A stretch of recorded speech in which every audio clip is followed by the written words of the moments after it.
Hey, welcome to Morning Meditation.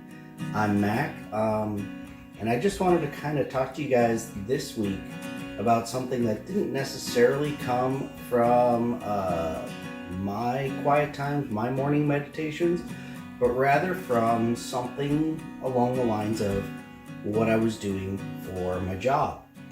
Um, for my job, we're doing some professional development kinds of things, and one of the professional developments that we are engaged in, that my team is doing in particular, is kind of going through and doing like a gifts or personality assessment. And I was just thinking, I've done these, and I don't even know how many of these I've done, counting all the way back in high school with college entrance exams, doing career assessments, and different church activities, trying to discover leadership qualities and skills and whatever that may have. But there have been probably, just off the top of my head, I've probably done this probably 8 to 10 times already, and every one claims to be different than the others and better than the others, or more unique in some way, shape, or form, and they have their place and they have their value. It just kind of got me to thinking about the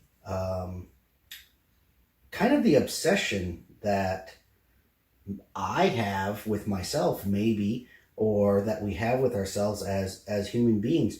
And I just kind of started to think about maybe my purposes for taking these assessments, and the questions that I've had, and I kind of broke it down. I mean, I remember when I was in my teens, my overriding question was, who will I be? What will I become? What will I do? What will life look like in the future?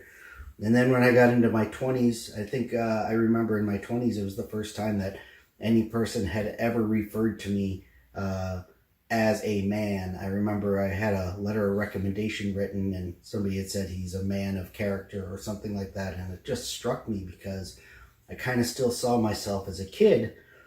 And so in my 20s, I think I was really asking the question, what am I becoming? In my 30s, I think I really started asking questions about, who am I? What am I doing? Who am I? What are my relationships like? Who am I as a spouse, as a father, as in my career, in my position of choice, or who am I as? And I think that's a common question to ask in your 30s. Now I'm in my 40s, and I kind of am asking the question, am I pleased with who I am?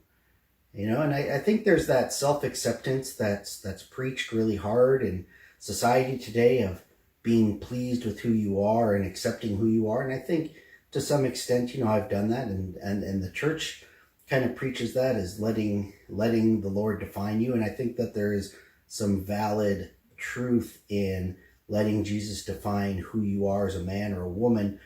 But I think in my 40s, the overriding question I really have is just, am I pleased with who I am? And I kind of assume that this self-questioning is kind of something that I will continue to do in decades in the future. I'll probably be asking, have I been fruitful in my life, or have I invested in the right relationships? Have I lived a good life? Have I invested in people? Have I given time to causes that I believe in? Things like that. Maybe even questions like, what would my funeral look like? Who would be there? What kind of impact have I had with the time that I've had on this earth? And so it seems like every decade or so, I'm coming around maybe 2 to 3 times, I'm taking some kind of an assessment that spits out some kind of report. Now, I think these reports are honestly kind of entertaining, because they remind me of these posts that'll come out on social media sometimes about, if you have, if you're born in this month and you have brown hair, that this is your personality type, right? And they never go through anything negative on that. They're always telling you what a wonderful person you are because you're born in that month, or you come from this area, or you have this color eyes, or you like to wear this color, or these are your favorite snacks. And then so they'll say, you're caring, or you're powerful, you're a leader. They never give you any negative feedback. They're always telling you how wonderful you are. My favorite one, I remember scrolling through Facebook one time, and a friend of mine, a former co-worker, she had posted, if you have brown eyes, you are, and it gave this long list of wonderful personal attributes, which I kind of thought, well, hey, that's kind of wonderful. And I think it actually said if you have brown or hazel eyes. Since I have hazel eyes, I was like, hey, I'm this kind of person. I'm warm and kind and caring and all the great things that said about brown and hazel-eyed people. And then I kind of came to the conclusion, most of the world is brown-eyed.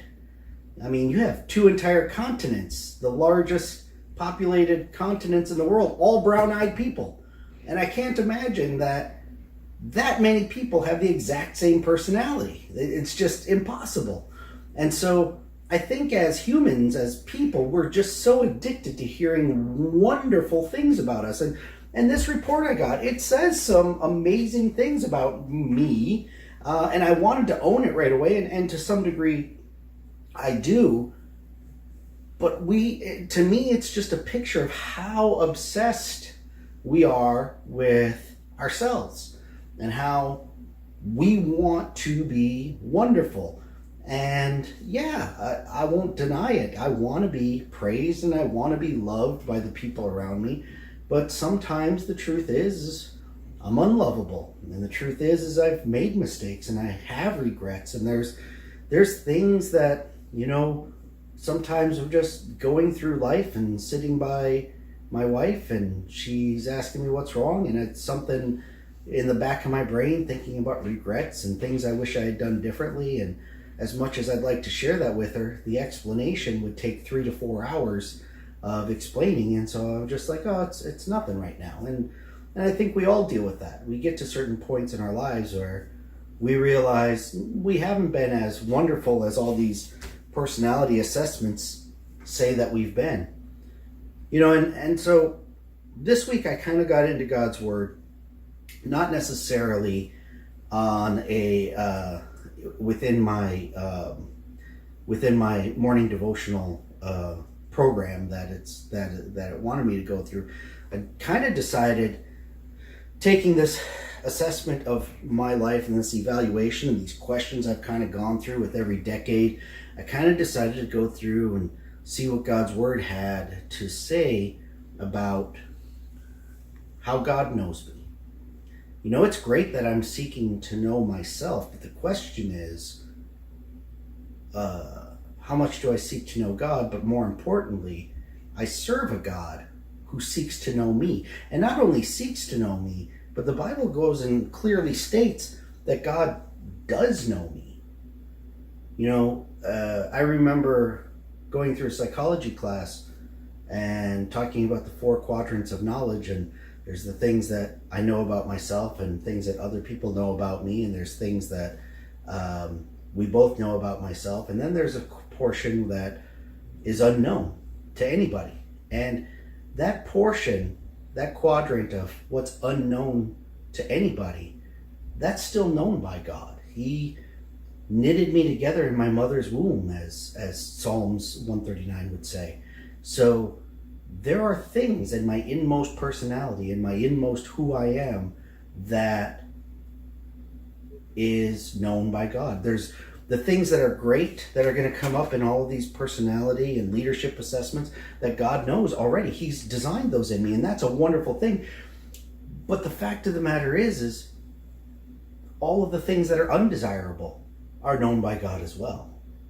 And I think that is the most humbling experience, is knowing that there are things in my inmost heart that are wretched, that are disgusting, that are painful for me to recall, regrets that I have, or parts of my personality that are not desirable. There's times that I get, short-tempered or angry or curmudgeoned with the people around me. And, as much as, it may come out to my wife every once in a while. She still thinks I'm a pretty good guy. She still hangs out with me. She still wants to be with me. And so obviously that's not pushing her away, but there are things that are deep within me that are challenging and difficult. And I think sometimes we get caught up in that. And I think sometimes if we dwell on the things that are negative about ourselves, it can put us in a really dark place.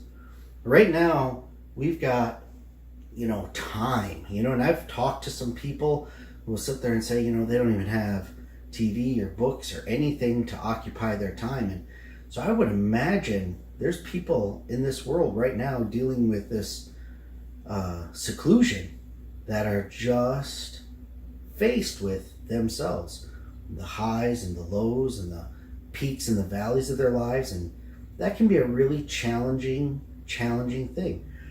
The Bible goes through and it says that God knows not only me, but he knows me by name. In John it says that. It says he knows my heart in 1 Samuel and Proverbs and Jeremiah and Acts. Jeremiah says that God knows that my heart is deceitful. And I think the unique thing that is true about God knowing me and knowing not just the positives but also the negatives is he still seeks me. He still seeks to be present with me each day. He still seeks to have me come to him in prayer and in communication. He still seeks to have fellowship with me each and every day. And I think a lot of times we as human beings, we live in this fear of, man, if this person really knew who I was, or if they really knew this side of me, they would not want to have anything to do with me. It's a challenge, and it's a fear. And you'll see people who are complete 180 when they get outside of their home. They have their public persona and they have their private persona. And I think we all have that. There's certain ways that I am in public, and there's a certain level of intimacy that my wife has with me at home that I show only to her. And I think I think that's not an unnatural thing. I think that's really common. The fact of the matter is that there is a Lord, a God who exists, and he seeks to draw close to us. As much as we're obsessed with ourselves, he seeks to draw close to us. He seeks to know us. He seeks to define us. He seeks to do his will through us and serve his purposes through us. And that is a humbling thing. So as much as, I'm probably going to take another assessment, who knows, sometime within the next few years, might be required. And as much as a human, I really love to read amazing things about myself and how wonderful I am, I really need to understand that there's a God who already knows all that about me. He knows all the good stuff, and he knows the bad stuff too. And yet each morning when I rise, he's hoping it's a day that I spend with him, that I carve out some time to him. And so that's kind of my encouragement for us this week in this morning meditation, is to really, hopefully, attitude adjustment, understanding that there's a God out there who just really wants to be near us. We just need to give him that time. I hope that affects somebody out here that you're listening.